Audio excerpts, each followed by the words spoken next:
Buenas tardes amigos, ¿cómo están? Mi nombre es Úrsula Chamochumbi y esto es En la Mira, programa que llega a ustedes gracias a las redes de la Coordinadora Republicana y también a través del canal BHTV. Les agradecemos a todos por estar conectados con nosotros. Sabemos que no es un buen tiempo para los peruanos, hemos recibido mucha información durante estos últimos días, información impactante, demoledora para un país que está atravesando por la situación en la que nosotros estamos atravesando, ¿no? Desde aquí quiero mandar un mensaje de esperanza para todos los peruanos. Sabemos que de todas maneras, y a pesar de todo, vamos a salir adelante. Así que un abrazo para todos, esperando que, aunque sea unas pocas palabras reconfortantes, lleguen hasta ustedes. Hoy día hemos invitado al doctor Enrique Gersi, a él le agradecemos por estar esta tarde con nosotros. Doctor, ¿cómo está? Buenas tardes. ¿Qué tal? Encantado de saludarte. Un placer estar con ustedes. Gracias. Lo hemos invitado, doctor, para conversar un poco sobre qué es lo que tenemos que esperar a partir de ahora en el aspecto legal, ¿no? Porque ya todos estamos al tanto de lo que ha sucedido con este tema del vacuna gate, ¿no? Todo el problema, todas las cosas horrendas que hemos visto realmente estos últimos días, que nadie se esperaba. Estoy segura que aunque muchos de nosotros tuviéramos la peor, o supiéramos muchas cosas de Vizcarra y de la gente que estaba con él, sus ministros, etcétera, cosas así como estas tampoco nos hubiéramos imaginado, ni siquiera nosotros. Entonces, aquí, doctor, como usted sabe, hay la sospecha de que esta gente ha recibido prebendas, ¿no? Porque no solamente se trata de que les han regalado vacunas, sino también existe la sospecha de corrupción, de que hayan recibido coimas y que por eso no quisieron aceptar las opciones de otros países, ¿no? De otras empresas. Quería comenzar por preguntarle, ¿el Estado podría anular este contrato que tiene con Sinopharm o en todo caso modificarlo para comprar menos vacunas y comenzar a comprar vacunas de otros, por ejemplo, la vacuna rusa, la Sputnik, o no sé, AstraZeneca, Pfizer, pero minimizar en algo la compra de las vacunas de Sinopharm? Bueno, el primer problema que tenemos, Úrsula, es que el contrato es secreto. Y eso es, yo creo que manifiestamente ilegal. No puede haber, salvo los contratos militares que tienen un procedimiento especial para ser declarados secretos, un contrato en el cual se compren productos médicos, productos sanitarios que tengan el carácter de secreto. Entonces ahí encuentro una primera dificultad, ¿no? La legalidad de esa declaración de secreto de los contratos. Como son secretos, no los conocemos. Entonces no sabemos a ciencia cierta a qué jurisdicción se han sometido, qué dicen los contratos, ni nada exactamente. No conocemos ni el precio. Entonces, como hay cláusula de confidencialidad, el gobierno insiste en que no va a liberar el carácter de secreto de esos contratos, ¿no? Y esa cláusula de confidencialidad implica una responsabilidad del Estado peruano frente al proveedor, de tal manera que si un juez, por ejemplo, en el Perú, levantara la confidencialidad, probablemente los chinos aplicarían alguna cláusula resolutoria en el contrato para no seguir proveyendo las vacunas y eso terminaría en un arbitraje internacional. Entonces tenemos el gran problema de que tenemos un contrato secreto y no sabemos exactamente qué dice.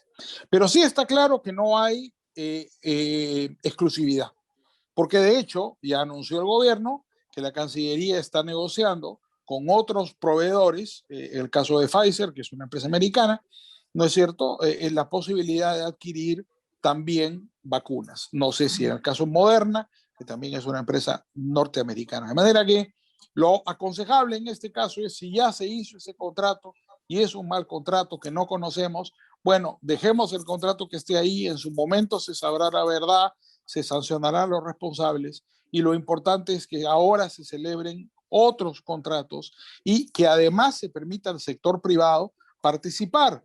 Ya se había anunciado inclusive la participación del sector privado, hasta se dictó hace un par de semanas una norma que permitía la participación del sector privado, pero inmediatamente el gobierno de Sagasti, que es un gobierno un poco temeroso, lo dejó sin efecto, le dio miedo. El ministro Ugarte dijo hace 2 días que iba a favorecer la participación de los privados, pero ayer ya lo atemperó y dijo que sí, pero no tanto.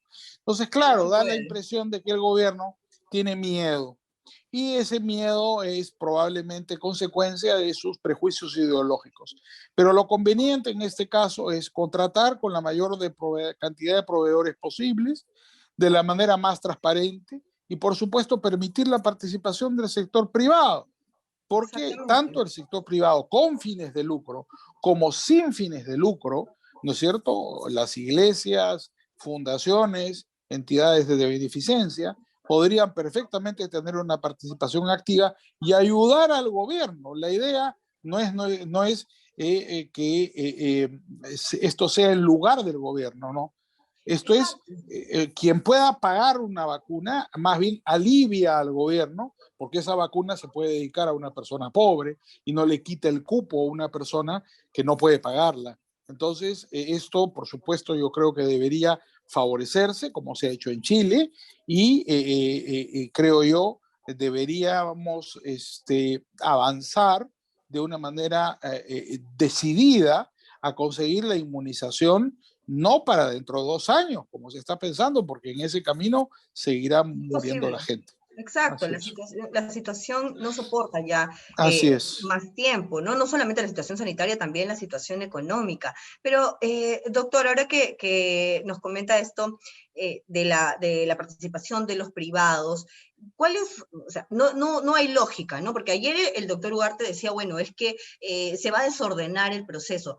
Al final, o sea, no veo dónde se podría desordenar el proceso, pero ok, en fin, se pueden establecer mecanismos para que los privados también, o protocolos, no lo sé, para que los privados también puedan acceder y puedan vacunar a su gente, por ejemplo, las empresas, ¿no? O las compañías de seguros a sus asegurados, etcétera. Y algo que me parece que el gobierno está olvidando es que la Constitución garantiza el acceso a la salud. Entonces, no hay para todos los peruanos. Entonces, no hay algo que se pueda hacer desde la sociedad civil para que, o desde la empresa privada, para combinar al Estado a que acceda, a que los privados también puedan importar las vacunas y podamos de una vez avanzar con la vacunación, que no está avanzando, está siendo muy lento lo que está haciendo el Estado. Entonces, porque ayer yo escuchaba en la entrevista que hizo o que dio el señor Sagasti a CNN, y a cada pregunta que le hacía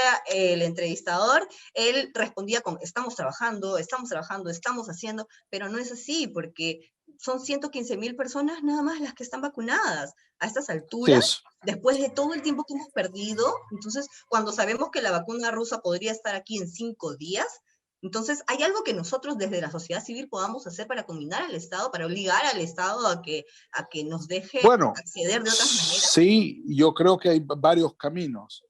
Uno primero, ya que el gobierno o tiene prejuicio o es tímido o no se atreve, en primer lugar está el Congreso de la República. Entiendo que ya hay un proyecto de ley que se ha presentado, ¿no es cierto?, para permitirle a los privados participar de este proceso. Hay un obstáculo, ¿no? Que los privados no van a poder comprar a los laboratorios, porque en este momento, dada la pandemia, los laboratorios que producen las vacunas solo venden a los gobiernos, pero sí pueden comprar de reventa. Por ejemplo, en las cadenas de farmacias en Estados Unidos, en CVS, en Eckerd y en otras cadenas enormes de farmacias, ya se está vacunando a la gente. Entonces se puede comprar de reventa. Va a ser más caro, pero eso el que lo pueda pagar, que lo pague. De tal manera que las empresas podrían, ahí escuché a algún candidato que propuso que, por ejemplo, las AFPs compren y le regalen a sus afiliados la vacuna, igual que las compañías de seguros, porque además eso va a reducir el riesgo médico de sus propios asegurados. Es una inversión. Entonces, la vacuna Pfizer cuesta solamente $8. No estamos hablando de un costo exagerado. De manera que un primer camino es el Congreso. Yo creo que es el más rápido. Si el gobierno no lo quiere hacer porque tiene miedo, porque tiene prejuicio, el Congreso lo podría hacer y creo que se puede discutir con rapidez. Otro camino más complicado sería recurrir ya como sociedad civil a un juez, para que un juez libere esto y le ordene al gobierno, mediante una acción de amparo, que autorice a las empresas privadas a hacerlo. Pero ese camino es lento, es largo. El camino judicial, además con la cuarentena, tiene una serie de limitaciones, con lo cual no sería esperable tener una acción de amparo, una medida cautelar rápidamente. Entonces creo que si bien la vía existe y se puede intentar, no, yo creo que la vía más rápida sería la del Congreso de la República, que apruebe una ley autoritativa para que el sector privado participe activamente en este esfuerzo. Perfecto, clarísimo. Doctor, y ya yéndonos para el otro aspecto, ¿cuáles son o cuáles deberían ser, no cuáles son, porque en este momento no estamos viendo muy buen manejo de parte de la Fiscalía, pero cuáles deberían ser las consecuencias legales para el señor Vizcarra, la señora Massetti, la señora Astete, todo el círculo de altos mandos, digamos, que se vacunaron, y las consecuencias para las demás personas que no tenían cargos públicos como el doctor Málaga? ¿Qué podemos esperar? Bueno, ¿O qué deberíamos esperar? son distintas en cada caso, ¿no?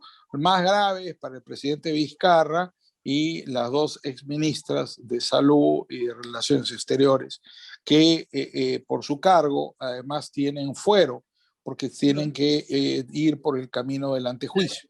Es decir, lo que corresponde en este caso es que el Ministerio Público, ¿no es cierto?, solicite el levantamiento del fuero a estos ex funcionarios para que puedan ser procesados, o pueden presentarse directamente acusaciones constitucionales en su contra. Leí en los diarios esta mañana que ya se han presentado 7 acusaciones constitucionales en contra de estos 3 funcionarios. Los delitos que se les imputan, bueno, pueden ser muchos, es cuestión de examinar la tipificación y no necesariamente son los mismos en todos los casos.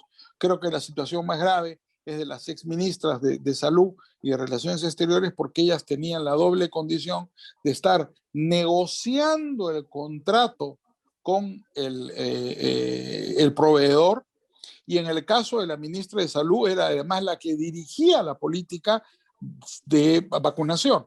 Entonces ahí probablemente entre ellas dos haya la mayor cantidad de imputaciones. El Ministerio Público ha abierto una investigación, pero hay que ver qué imputaciones hace. Son posibles una imputación por concusión, ¿no es cierto? Porque se podría entender que esta vacuna es una dádiva, por peculado, por abuso de autoridad. En el caso del presidente Vizcarra, claramente hay abuso de autoridad, negociación incompatible en el caso de la canciller, además, porque ella negociaba a nombre del Estado peruano la vacuna. Fe pública, en el caso del expresidente Vizcarra, porque por el delito de falsedad genérica, ¿no? Él hizo una declaración, inclusive simuló una prueba rápida, y resulta que todo era mentira. Situación distinta es la del doctor Málaga. El doctor Málaga también es funcionario público, porque nos hemos enterado que él, además de ser médico, él encabezaba el proyecto de estudio y recibió una remuneración del Estado. Entonces él va a tener también imputaciones semejantes a las de las ministras. Y las otras personas que han recibido la vacuna, si formaron parte del proyecto, de acuerdo con los protocolos sanitarios, no tienen ninguna responsabilidad. Pero si fueron vacunas de cortesía, como los ha llamado la prensa, o VIP, ¿no? Se habla de un servicio de vacunas VIP, ahí sí podría haber responsabilidad como cómplices en los delitos de concusión, ¿no es cierto?, o de negociación incompatible, según sea el caso, porque no todos son iguales. Hay algunas personas que aparentemente han recibido esto porque eran familiares, en cuyo caso probablemente no haya responsabilidad, pero hay otras que aparentemente tenían algún negocio que estaba vinculado con Sinopharm, con lo cual también podrían tener imputaciones por parte del Ministerio Público. No es un caso sencillo, es un caso complejo, pero es indispensable que el Ministerio Público actúe con gran drasticidad. Otra cosa, Úrsula, es la responsabilidad política, porque independientemente de la responsabilidad penal hay responsabilidad política. ¿Quiénes tienen responsabilidad política? Bueno, básicamente el presidente Vizcarra y las dos exministras de Salud y Relaciones Exteriores.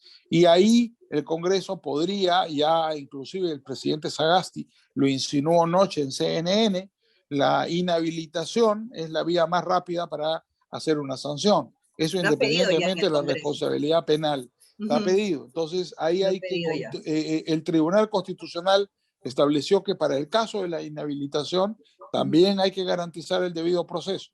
Entonces, de acuerdo con el reglamento del Congreso, hay que seguir el procedimiento, y si la representación nacional lo sanciona, bueno, les corresponderá una sanción administrativa, una sanción política. Ese sería el primer paso, ¿no? Así Ese es. sería Pero el primer ojo, paso, definitivamente. también hay un tercer nivel, la sanción administrativa.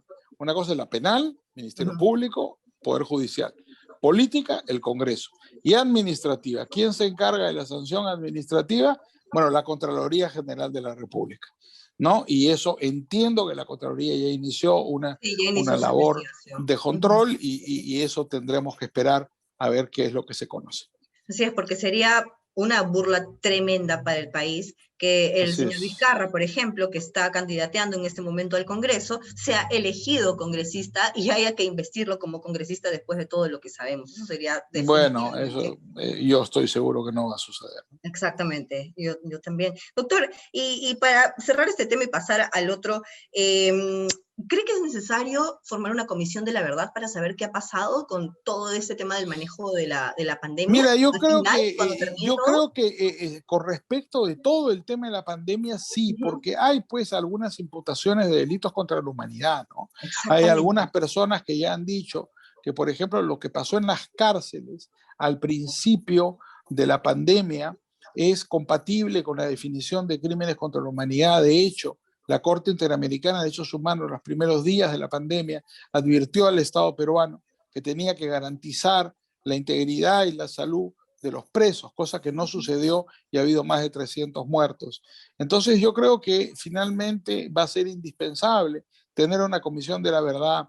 ¿Qué pasó con el oxígeno? ¿Por qué no se aceptó la donación de plantas de oxígeno? ¿Por qué se subió el porcentaje primero del oxígeno hasta el 95%, de tal manera que solo quedó un proveedor y se creó un monopolio legal? Todo eso va a tener que ser respondido y yo creo que finalmente va a terminar habiendo algún tipo de comisión de la verdad, ¿no? Esperemos que sí, porque hay demasiadas preguntas sin respuesta, demasiados indicios de Así, corrupción, demasiadas cosas, y estamos así me hablando de parece, la vida de miles de personas, así me y parece. eso no puede quedar así. Doctor, y pasando al segundo tema, que es el del Jurado Nacional de Elecciones, que ya con todo el escándalo de las vacunas está pasando por agua tibia, pero antes de que se destapara toda esta cloaca de la que hemos sido testigos, había un problema en el Jurado Nacional de Elecciones porque estuvimos comentando también en otros programas que hubo un problema con los votos de los magistrados.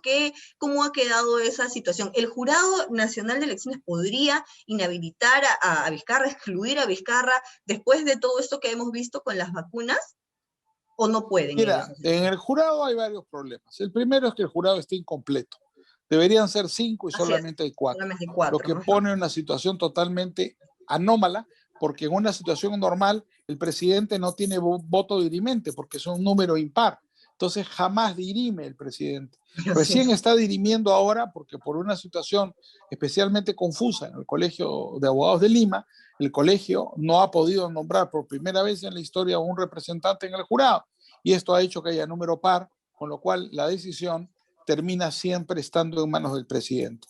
Han habido una serie de imputaciones de falta de transparencia y esto le hace daño al jurado. Por eso es indispensable que el jurado publique todas las actas, los videos, como ya se solicitó, todas las actas de las audiencias y las discusiones privadas, porque todo eso está grabado, debería ser de dominio público y ser conocido por todo el mundo, porque había una denuncia, efectivamente, como recuerdas bien, Úrsula, muy grave en los días previos antes de que estallara el vacuna gate, ¿no? Cambio La de votos. gente que estaba hablando sobre el tema del cambio de votos y esto ha quedado como olvidado.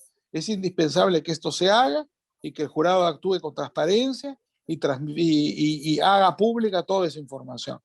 De otro lado, sobre el tema de Vizcarra, ¿Vizcarra puede ser excluido? Sí puede ser excluido. El procedimiento de exclusión es de oficio, de tal manera que se puede abrir un procedimiento de exclusión de oficio contra el señor Vizcarra y sin ningún problema.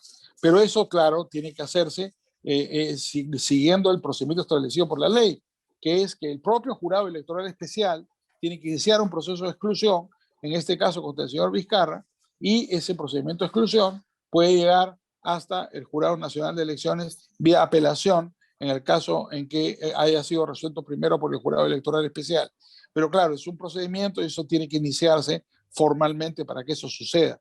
Claro. Tampoco ha resuelto el jurado, y permíteme robarte un minuto, Sí. Por ejemplo, una extraña situación. Sagasti es presidente en ejercicio y sigue siendo candidato a vicepresidente en la lista de los morados. Eso no solo es altamente irregular, eso es absolutamente ilegal. Es decir, ¿qué hace el jurado? El jurado, además, y yo estoy seguro que el presidente Sagasti está de acuerdo, tiene que excluir de oficio al presidente Sagasti, porque él no puede ser candidato a vicepresidente siendo presidente en ejercicio. Pero hasta ahora no sale la resolución, pues ya eso resulta un poquito raro. Entonces hay que Así es. invocar a las autoridades electorales a actuar con el máximo de transparencia, porque de otra manera no vamos a estar contribuyendo a el fortalecimiento de la democracia. ¿Qué pasaría, doctor, si es que el jurado electoral especial no comienza de oficio con este procedimiento de exclusión a Vizcarra? Porque ya estamos Bueno, hablando... alguna persona lo puede solicitar, claro, tiene que aceptarlo e iniciarlo el jurado, Claro. porque no es una denuncia, pero cualquier ciudadano puede solicitar que se inicie el procedimiento de oficio y tendría que aceptarlo el jurado, ¿no?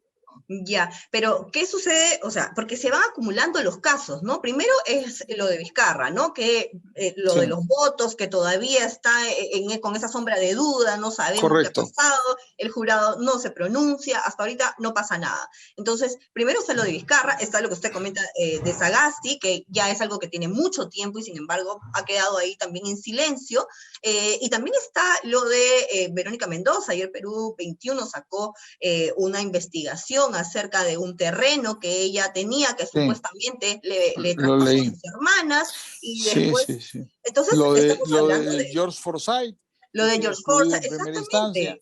Sí, a mí me parece lamentable que el Colegio de Abogados de Lima no elija al quinto miembro, porque eso terminaría con todas las sospechas. Si hubiera el número Así es. completo de miembros del jurado sería lo más conveniente.